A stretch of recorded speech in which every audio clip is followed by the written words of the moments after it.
नरहरी झिरवाळ यांच्या राजीनाम्याची मागणी होत असल्याच्या पार्श्वभूमीवर राष्ट्रवादी काँग्रेसने एक महत्त्वाची बैठक बोलावली आहे।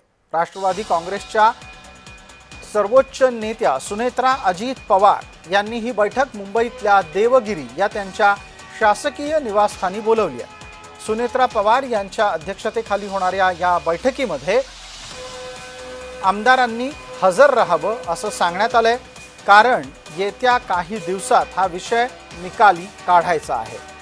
प्राप्त स्थितीमध्ये राष्ट्रवादीच्या कडून उद्या होणाऱ्या मंत्रिमंडळ बैठकीत नरहरी झिरवाळ यांना येऊ द्यायचं का नाही तेही ठरवलं जाणार आहे। आमच्या सहकारी आणि प्रतिनिधी ज्योत्स्ना गंगणे आपल्यासोबत जोडल्या गेलेल्या आहेत, त्यांना आपण आता पटकन विचारतोय, राष्ट्रवादीची आत्ताची अडचण काय आहे?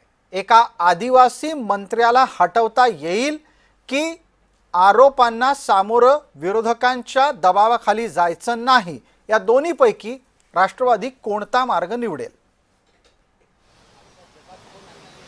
अगदी बरोबर आहे। आपण बघतोय की राष्ट्रवादीची बैठक जी आहे ती आता सुनेत्रा पवार ज्या राज्याच्या उपमुख्यमंत्री आहेत त्यांच्या प्रशासकीय निवास देवगिरी या ठिकाणी सुरू झालेली आहे आणि या बैठकीसाठी त्यांच्या पक्षाचे राष्ट्रीय कार्यकारिणी अध्यक्ष प्रफुल्ल पटेल, त्याचबरोबर खासदार सुनील तटकरे, मंत्री छगन भुजबळ आणि त्याचबरोबर त्या धनंजय मुंडे आणि इतर नेते आणि सर्वात महत्त्वाचं म्हणजे कॅबिनेट मंत्री नरहरी झिरवाळ हे सुद्धा या बैठकीसाठी जे आहे ते उपस्थित आहे।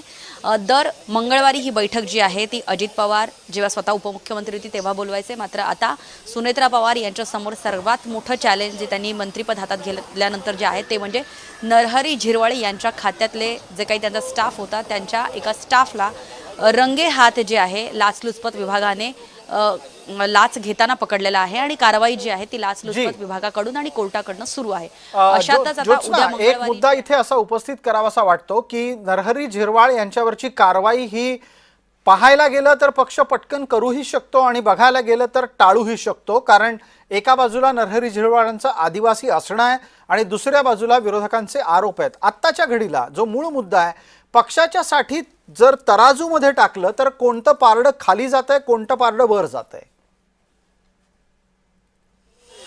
सध्या जे आहेत ज्या राजू ढेरिंगे या ज्या क्लर्कला लाचलुचपत विभागाने अटक केलेली आहे त्याची चौकशी सुरू आहे, त्यामुळे एखाद्या मंत्र्याच्या स्टाफला जेव्हा लाचलुचपत विभाग किंवा लाच घेताना पकडलं जातं तर थेट त्या मंत्र्यांवरती जे आहे ते सवाल उपस्थित करणं हे किंवा त्यांच्यावरती आरोप करणं हे अगदी विरोधक असो किंवा पक्षांतर्गत जे आहे ते चलबिचल चालूच होत असते। आरोप प्रत्यारोपाचं राजकारण जे आहे ते सुरूच असतं। मात्र दुसरीकडे आपण बघितलं आहे की यावरती सर्व या गोष्टीवरती जे आहे ते सुनेत्रा पवार नेमकं काय निर्णय घेत आहे, कारण जर ही कारवाई किंवा जर एकूणच या घटनेमध्ये जर संबंधित विभाग कारवाई करत असेल आणि जर आरोपी आहे राजू ढेरेंगे जो नरहरी झिरवाळ यांचा स्टाफ आहे त्याने अद्याप त्याच्या माहितीमध्ये किंवा त्याच्या चौकशीमध्ये नरहरी झिरवाळांचं कोणतंही नाव घेतलेलं नाहीये, त्याच्यामुळे नरहरी झिरवाळांवरती आरोप जरी झाले किंवा विरोधकांनी सवाल जरी उपस्थित केले असले तरी एका क्लर्कला पकडल्यामुळे एका कॅबिनेट मंत्र्याचा राजीनामा जर घेतला तर खरोखरच हे राष्ट्रवादीसाठी सुद्धा त्यांच्यासमोर सुद्धा हे चॅलेंज किंवा प्रश्न उभे राहणार आहे, कारण नरहरी झिरवाळ हे आदिवासी समाजातले आहेत आणि त्याच्यामुळे त्यांच्यावरती जर तडकाफडकी कारवाई करण्यात आली तर राज्यातले जे इतर पक्षाचे नेते मंत्री जे आहेत त्यांच्यावरती इतकी तत्काळ कारवाई का करण्यात येत नाही, अशा प्रकारचा सवाल सुद्धा महायुती सरकारला थेट विरोधक असो किंवा थेट जनता आहे ते विचारू शकते। कारण जर नरहरी झिरवाळ बिलकुल ज्योत्स्ना, आणि आपण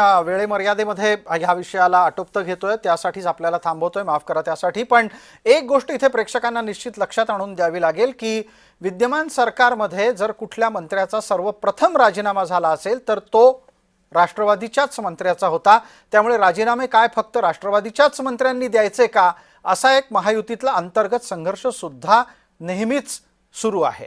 धन्यवाद ज्योत्स्ना या सगळ्या तपशिलासाठी।